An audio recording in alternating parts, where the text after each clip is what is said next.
Hi friends, எல்லாருக்கும் வணக்கம். சின்ன மருமகள் சீரியல்ல நாளைக்கு எபிசோட்ல என்ன நடக்க போகுது அப்படின்னாங்க இந்த வீடியோவில் பார்க்க போறோம். அதாவது தாமரையோட கல்யாணம் நடக்குமா நடக்காதா அப்படின்னு சொல்லிட்டு ரொம்பவே பரபரப்பா தாங்க போயிட்டு இருக்கு. தாமரையா அவங்க அம்மாவும் வந்துட்டு நம்ம இங்க வீட்டுல இருந்தோம்னா எதுவும் செய்ய முடியாது, நம்ம வந்துட்டு இப்ப மண்டபத்துக்கு போனோம்னா தான் அங்க இருந்து ஏதாவது பண்ணி எஸ்கேப் ஆக முடியும், அதனால கிளம்பலாம் அப்படின்னு சொல்லிட்டு அவங்க அம்மா சொல்றாங்க.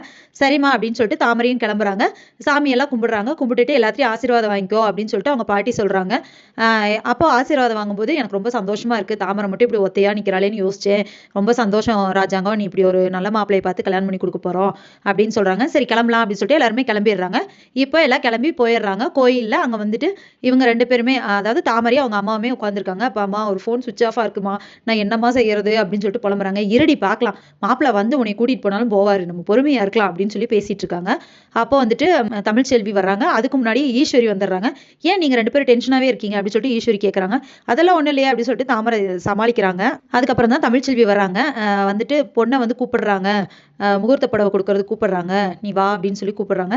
இல்ல நான் கூட்டிட்டு வரேன், நீ போ அப்படின்னு சொல்லிட்டு ஈஸ்வரி சொல்றாங்க. சரி அப்படின்னு சொல்லிட்டு தமிழ்ச்செல்வி கிளம்பிடுறாங்க. இப்போ ஈஸ்வரி வந்துட்டு என்ன இங்கிருந்து எஸ்கேப் ஆகலான்னு பாக்குறியா அப்படின்னு சொல்லி கேட்கறாங்க. இப்ப தாமரைக்கு அவங்க அம்மாவுக்கும் பெரிய ஷாக்கு. இவங்களுக்கு எப்படி நம்ம பிளான் தெரிஞ்சிருச்சு அப்படின்னு சொல்லிட்டு யோசிச்சுட்டு இருக்காங்க. அதுக்கப்புறமா வந்துட்டு எனக்கு தெரியும் எல்லா விஷயமுமே அப்படிங்கிற மாதிரி ஈஸ்வரி சொல்ல போறாங்க. என்ன என்ன விஷயம் அப்படிங்கிற மாதிரி, இல்ல உனக்கு இந்த கல்யாணத்துல விருப்பம் இல்லையோன்னு எனக்கு தோணுது அப்படின்னு சொல்றாங்க.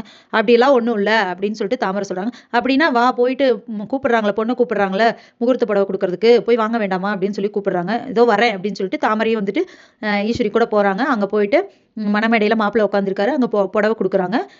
நமஸ்காரம் பண்ணி வாங்கிட்டு வந்துடுறாங்க தாமரை. அதுக்கப்புறமா இப்போ என்னமா பண்றது அப்படின்னு சொல்லி அவங்க அம்மா கிட்ட கேட்கறாங்க. புடவை கட்டி ரெடியாகடி, எப்படி இருந்தாலும் மாப்பிள்ளை வந்து உன்னை கூட்டிட்டு போயிடுவாரு அப்படின்னு சொல்றாங்க. ஸோ இந்த கல்யாணம் நடக்குமா நடக்காதா அப்படின்னு தெரியாம தாமரை சாரி கட்டிட்டு கிளம்புறாங்க.